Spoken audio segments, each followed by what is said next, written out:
Ya, baik anak-anakku. Hari ini kita akan belajar yaitu tema 1, subtema 2, pembelajaran yang ketiga.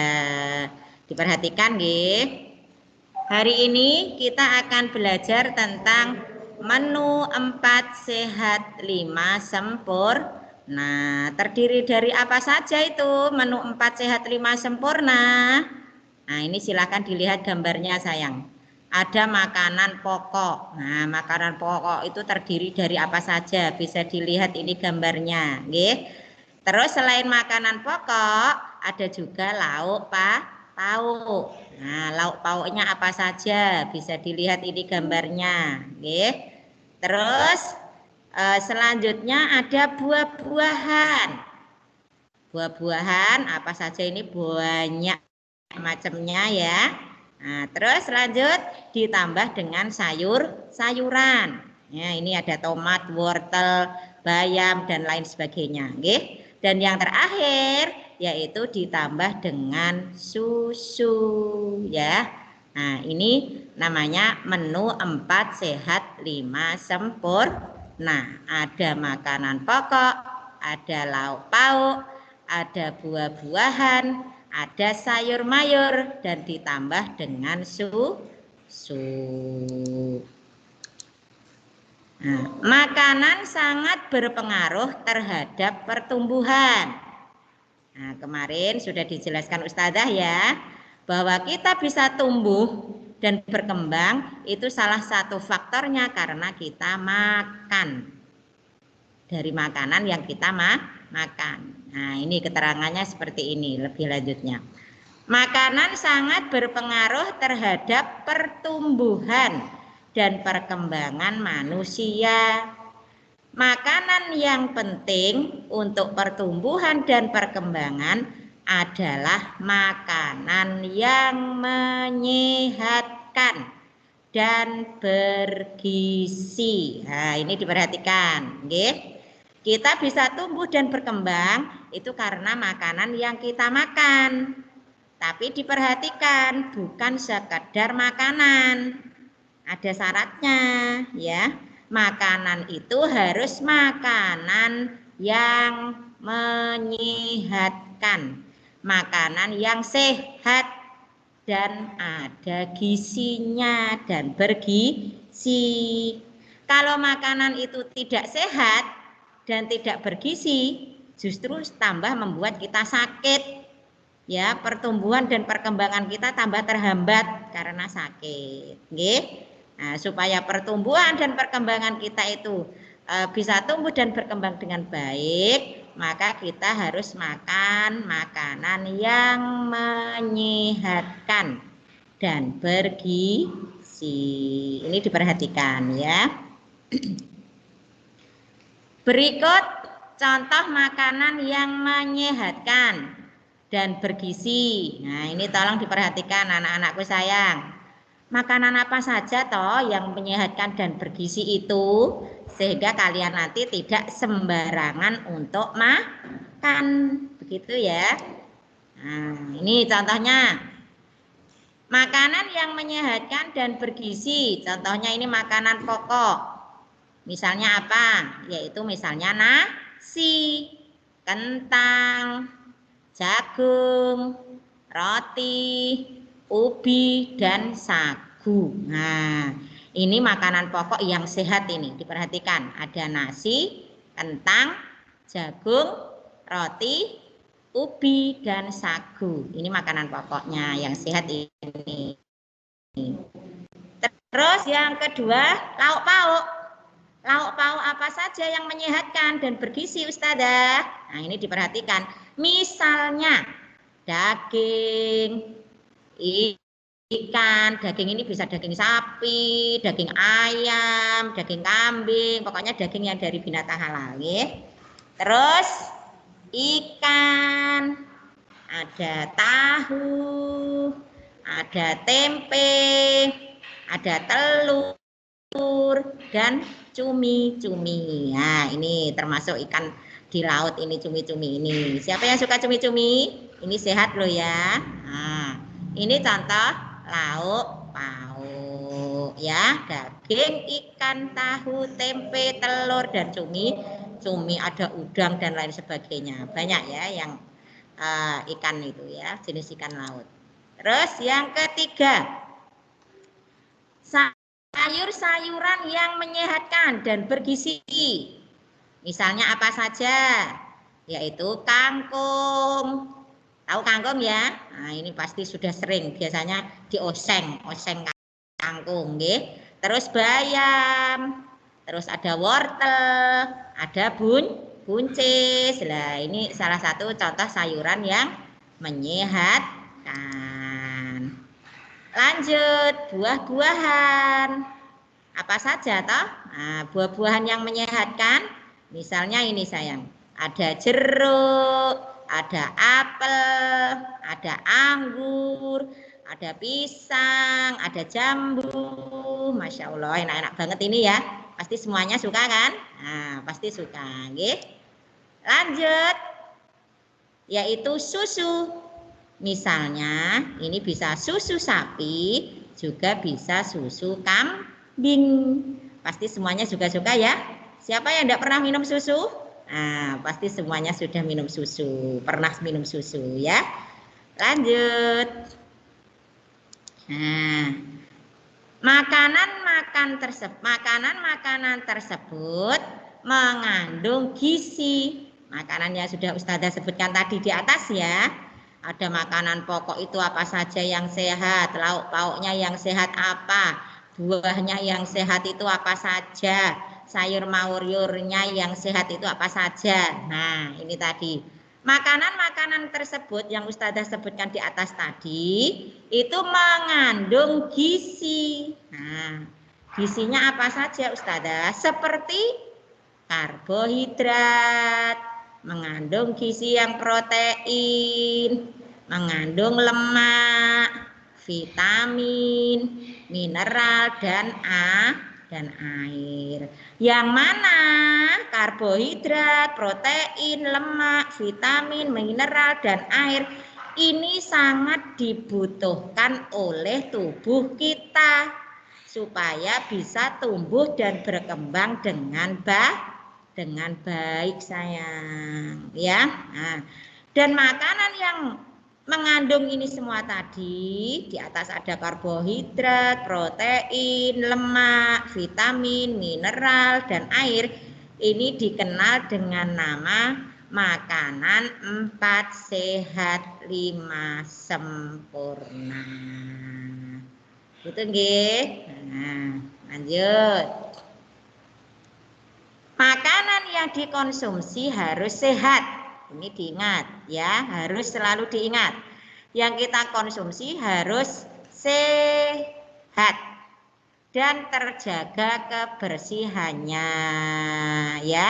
Sebelum makan dicuci dulu, sebelum dimasak makanannya dicuci dulu biar terjaga kebersihannya. Makanan yang bersih, menyehatkan dan bergizi akan membantu pertumbuhan dan perkembangan manusia dengan baik ya. Seperti Ustazah sampaikan di awal tadi ya.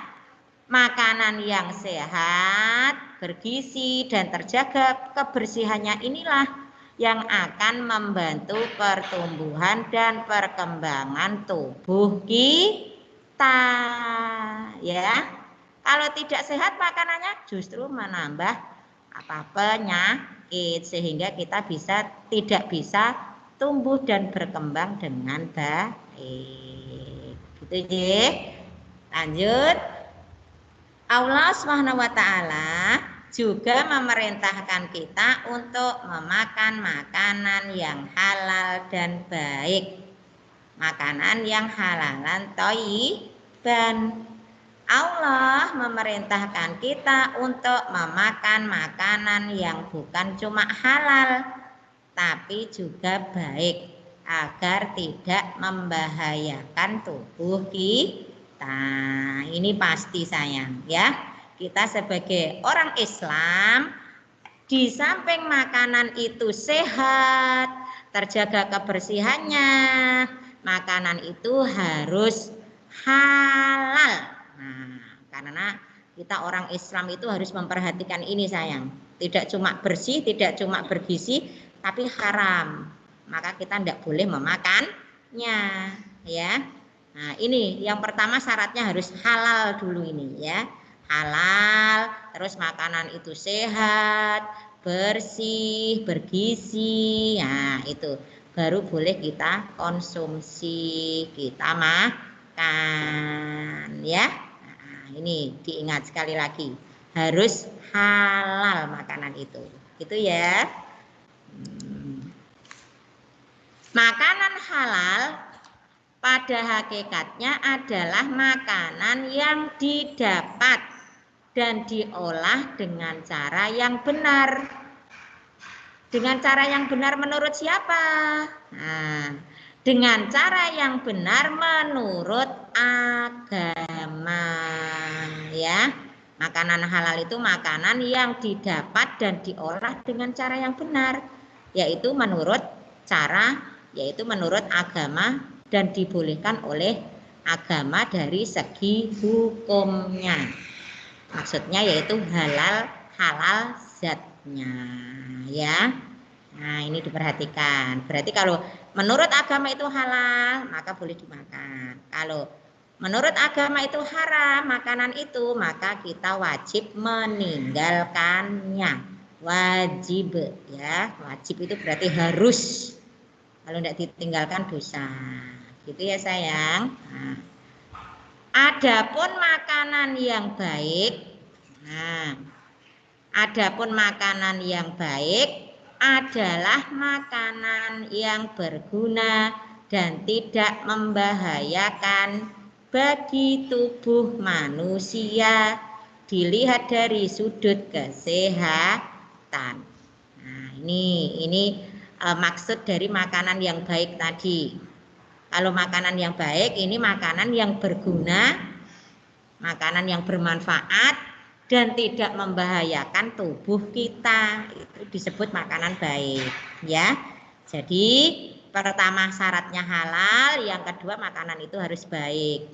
Baik maksudnya berguna dan tidak membahayakan tubuh kita. Sekarang kita akan belajar menghitung. Nah, diperhatikan ya. Ini ada soal cerita mengenai penjumlahan ribuan. Diperhatikan. Soal ceritanya, Pak Umar beternak ikan kakap di 2 kolam. Kolamnya ada berapa? 2. Nggih. Pada saat panen, Pak Umar berniat untuk menyedekahkan ikan hasil panennya kepada panti asuhan dan warga masyarakat di lingkungan tempat tinggalnya. Nah, berarti ini Pak Umar itu mempunyai 2 kolam sayang. 2 kolam ikan. Terus pada saat nanti panen ikannya diambili itu, Pak Umar ini punya niatan untuk bersedekah, menyedekahkan semua hasil panennya kepada panti asuhan. Masya Allah, bagus banget ya akhlaknya Pak Umar ini ya. Nah, pengen menyedekahkan kepada panti asuhan dan warga masyarakat yang di sekitarnya. Nah, akhirnya pada saat panen, ini panen ikan maksudnya ya. Pada saat panen ikan, kolam pertama menghasilkan 2.450 ikan. Terus kolam kedua menghasilkan 1.832 ikan. Nah, Ustazah ulangi ya. Kolam pertama panennya ikan menghasilkan 2.450 ikan. Kolam yang kedua menghasilkan 1832 ikan. Diingat ya. Nah, ini kolam 1, ini kolam yang kedua.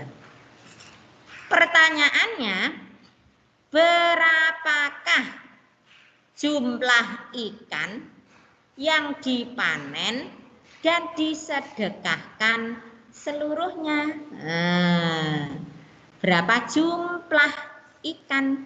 Berarti ini maksudnya penjumlahan. Jumlah seluruhnya berarti nanti dijumlahkan.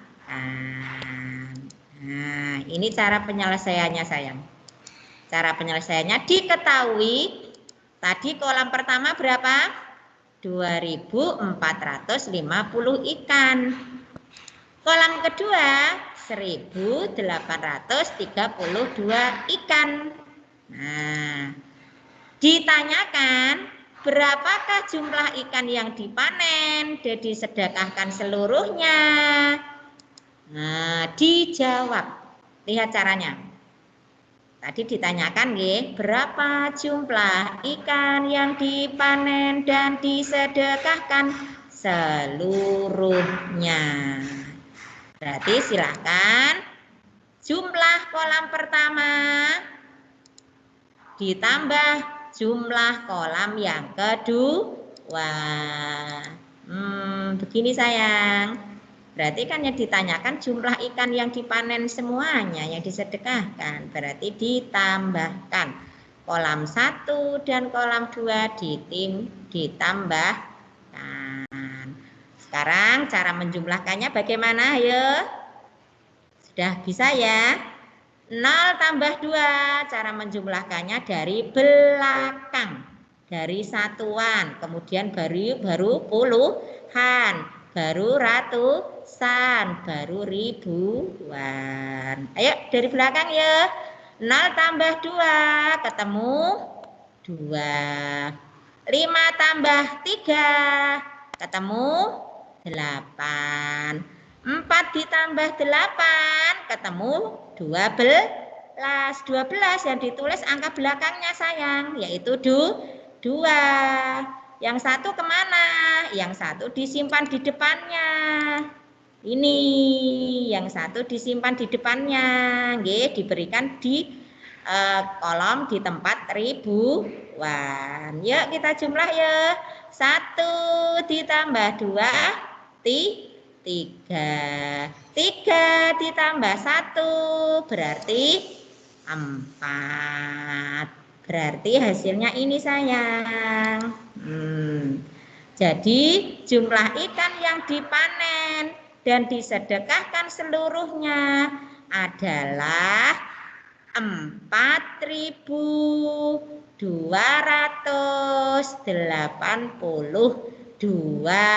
ikan. Ya, Ustazah ulangi lagi.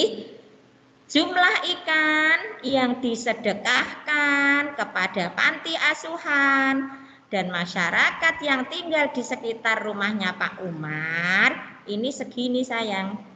4.000 ditulis ini sama toh? Nah, sama kan? 4.282.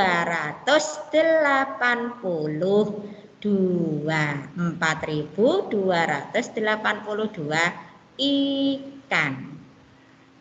Paham ya sayang ya? Nah, ini wis gampang banget, sudah sering jumlahkan kemarin nggih. Nah, ini sekarang sumber pustakanya Ustazah mengajarnya dari sini, link ini nggih, ambil gambar-gambarnya kemarin. Terus juga dari buku tematik kalian yang sudah diambil kemarin nggih. Nah, ini tema 1, subtema 2, pembelajaran 3. Halaman 36 sampai 39. Nah, sudah berakhir sampai di sini. Terima kasih. Ustazah tutup ya. Nah, nanti kalau ada pertanyaan silahkan tanya Ustazah. Nah, nanti akan ada Ustazah, ada evaluasi dari Ustazah dikerjakan di buku paket. Begitu guys sayang. Wassalamualaikum warahmatullahi wabarakatuh.